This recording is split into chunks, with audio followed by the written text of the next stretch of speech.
Shalom sahabat Aku dan Dia, saya Anis Priambodo kembali bersama Anda.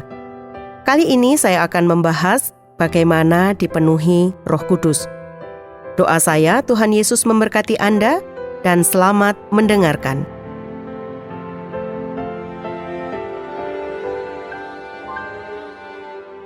Sahabat Aku dan Dia, setelah dalam beberapa kali pertemuan saya membahas tentang Roh Kudus dan pekerjaannya, maka pada hari ini saya akan membahas bagaimana dipenuhi Roh Kudus dan apa saja yang dapat menghambat kita dipenuhi oleh Roh Kudus.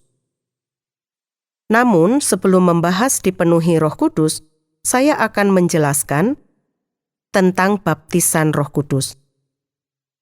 Baptisan Roh Kudus berbeda dengan peristiwa dipenuhinya seseorang dengan Roh Kudus. Ini adalah dua peristiwa yang tidak bisa digabungkan menjadi satu peristiwa, seolah-olah baptisan Roh Kudus itu adalah kepenuhan Roh Kudus. Peristiwa yang tertulis dalam Kisah Para Rasul pasal 2 yang berbicara mengenai bagaimana Roh Kudus membaptis orang-orang yang merupakan murid-murid Kristus pada waktu itu, dengan adanya suara seperti angin yang memenuhi seluruh rumah itu, lalu ada lidah-lidah seperti api yang hinggap di atas kepala daripada para rasul dan murid-murid saat itu. Tetapi setelah itu, baru dipenuhi dengan Roh Kudus. Jadi Alkitab secara jelas mengatakan ada dua peristiwa yang berbeda antara satu dengan yang lainnya. Tetapi ketika kita hidup sebagai orang Kristen, pada waktu kita menjadi orang percaya, terjadi sesuatu yang agak berbeda dengan peristiwa pada hari Pentakosta. Pada waktu hari Pentakosta itu terjadi, Alkitab mencatat, ada selang waktu di mana murid-murid Kristus baru menerima Roh Kudus dalam kehidupan mereka. Agar dipenuhi Roh Kudus, syarat mutlak adalah beriman atau percaya kepada Yesus Kristus sebagai Tuhan dan Juru Selamat. Alkitab sangat jelas menunjukkan akan hal ini. Kisah pertobatan Saulus dalam Kisah Para Rasul 9 menceritakan pertobatan yang luar biasa dari seorang penganiaya murid-murid Yesus menjadi seorang pengkhotbah bahwa Yesus adalah anak Allah. Apa yang mengubah Saulus? Ternyata perjumpaan dengan Yesus ketika hendak masuk kota Damsyik yang mengakibatkan kebutaan dan mendapat pertolongan Yesus Kristus melalui Ananias murid Tuhan sehingga dapat melihat kembali. Kisah Para Rasul 9 ayat 17 berkata, lalu pergilah Ananias ke situ dan masuk ke rumah itu. Ia menumpangkan tangannya ke atas Saulus, katanya, Saulus saudaraku, Tuhan Yesus yang telah menampakkan diri kepadamu di jalan yang engkau lalui, telah menyuruh aku kepadamu, supaya engkau dapat melihat lagi dan penuh dengan Roh Kudus. Kemudian di dalam Kisah Para Rasul 19 ayat 1-7, ketika Apolos masih di Korintus, Paulus sudah menjelajah daerah-daerah pedalaman dan tiba di Efesus. Di situ didapatinya beberapa orang murid, katanya kepada mereka, sudahkah kamu menerima Roh Kudus ketika kamu menjadi percaya? Akan tetapi mereka menjawab dia, belum. Bahkan kami belum pernah mendengar bahwa ada Roh Kudus. Lalu kata Paulus kepada mereka, kalau begitu dengan baptisan manakah kamu telah dibaptis? Jawab mereka, dengan baptisan Yohanes. Kata Paulus, baptisan Yohanes adalah pembaptisan orang yang telah bertobat. Dan ia berkata kepada orang banyak, bahwa mereka harus percaya kepada Dia yang datang kemudian daripadanya, yaitu Yesus. Ketika mereka mendengar hal itu, mereka memberi diri mereka dibaptis dalam nama Tuhan Yesus. Dan ketika Paulus menumpangkan tangan di atas mereka, turunlah Roh Kudus ke atas mereka dan mulailah mereka berkata-kata dalam bahasa roh dan bernubuat. Jumlah mereka adalah kira-kira 12 orang. Kisah Para Rasul pasal 10 ayat 44-47 berkata, ketika Petrus sedang berkata demikian, turunlah Roh Kudus ke atas semua orang yang mendengarkan pemberitaan itu. Dan semua orang percaya dari golongan bersunat yang menyertai Petrus tercengang-cengang karena melihat bahwa karunia Roh Kudus dicurahkan ke atas bangsa-bangsa lain juga. Sebab mereka mendengar orang-orang itu berkata-kata dalam bahasa roh dan memuliakan Allah. Lalu kata Petrus, bolehkah orang mencegah untuk membaptis orang-orang ini dengan air, sedangkan mereka telah menerima Roh Kudus sama seperti kita? Sahabat pasti tahu tentang kisah Nikodemus dalam Yohanes pasal 3 ayat 1-8. Ia adalah seorang Farisi, seorang pemimpin agama Yahudi. Nikodemus datang pada waktu malam kepada Yesus dan berkata, "Rabi, kami tahu bahwa engkau datang sebagai guru yang diutus Allah. Sebab tidak ada seorang pun yang dapat mengadakan tanda-tanda yang engkau adakan itu, jika Allah tidak menyertainya." Yesus menjawab katanya, "Aku berkata kepadamu, sesungguhnya jika seorang tidak dilahirkan kembali, ia tidak dapat melihat kerajaan Allah." Kata Nikodemus kepadanya, "Bagaimana mungkin seorang dilahirkan kalau ia sudah tua?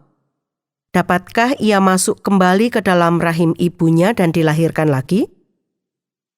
Jawab Yesus, "Aku berkata kepadamu, sesungguhnya jika seorang tidak dilahirkan dari air dan roh, ia tidak dapat masuk ke dalam kerajaan Allah. Apa yang dilahirkan dari daging adalah daging, dan apa yang dilahirkan dari roh adalah roh. Janganlah engkau heran karena aku berkata kepadamu, kamu harus dilahirkan kembali. Angin bertiup kemana ia mau, dan engkau mendengar bunyinya. Tetapi engkau tidak tahu dari mana ia datang atau kemana ia pergi. Demikianlah halnya dengan tiap-tiap orang yang lahir dari roh." Kelahiran kembali atau dilahirkan kembali adalah istilah lain dari pertobatan.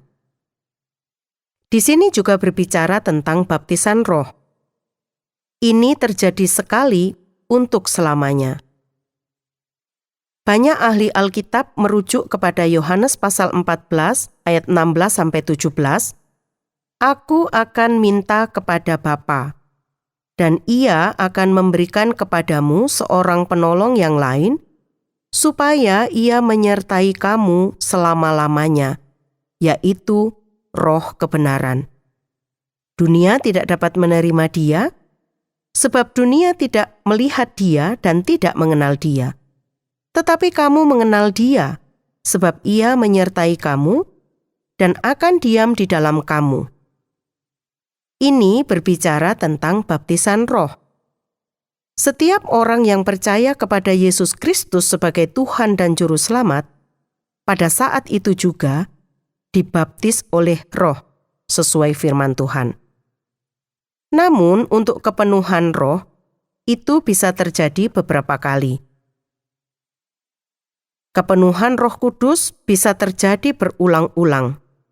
Ini dapat terlihat dari fakta kitab suci, bahwa Petrus mengalami kepenuhan Roh Kudus berulang-ulang.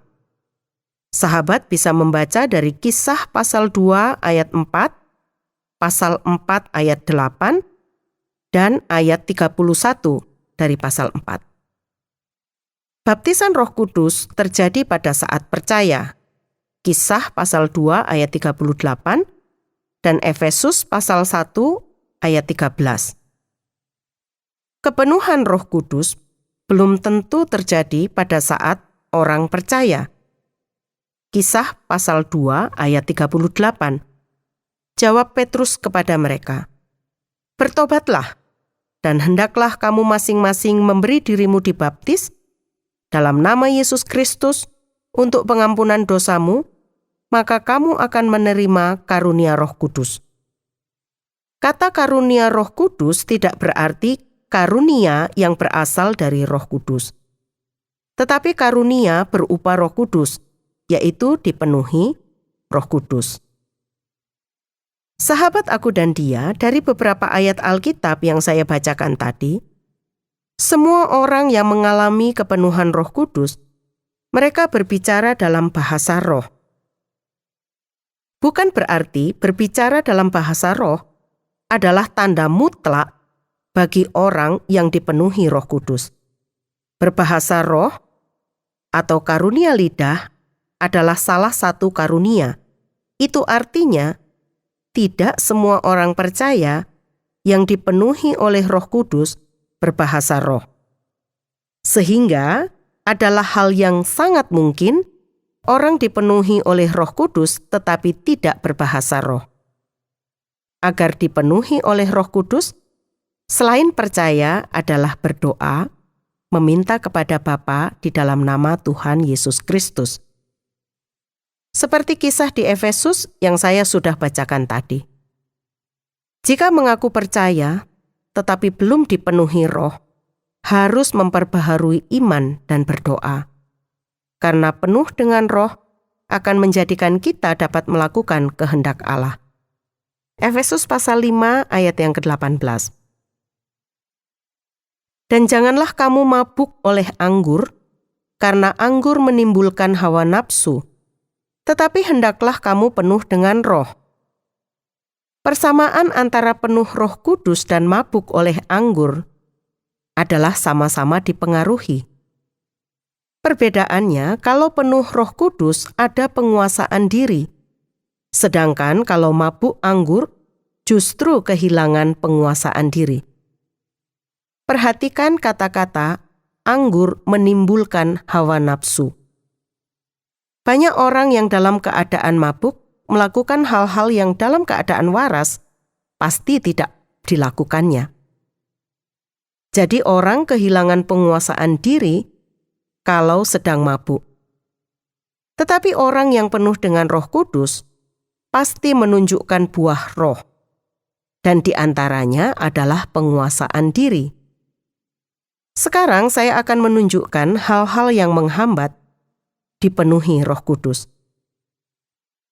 Dari peristiwa yang Paulus alami di Efesus, hambatannya adalah belum mengalami baptisan Roh Kudus.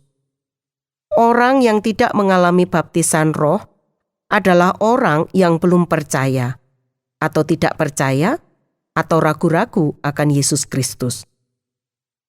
Yang juga menjadi penghambat selain keraguan-raguan dan tidak percaya untuk dipenuhi oleh roh adalah hidup menuruti kedagingan.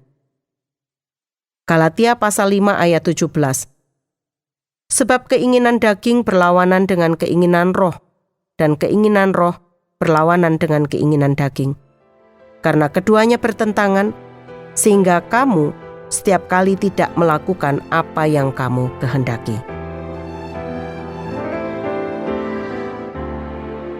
Sahabat aku dan dia, sampai di sini pertemuan kita. Bila Anda ingin membagikan kisah Anda atau Anda ingin memberi usul maupun pertanyaan, hubungilah kami melalui SMS atau WA ke nomor 081 333 777 386. 081 333 777 386. Akhirnya saya Anis mohon pamit, sampai jumpa.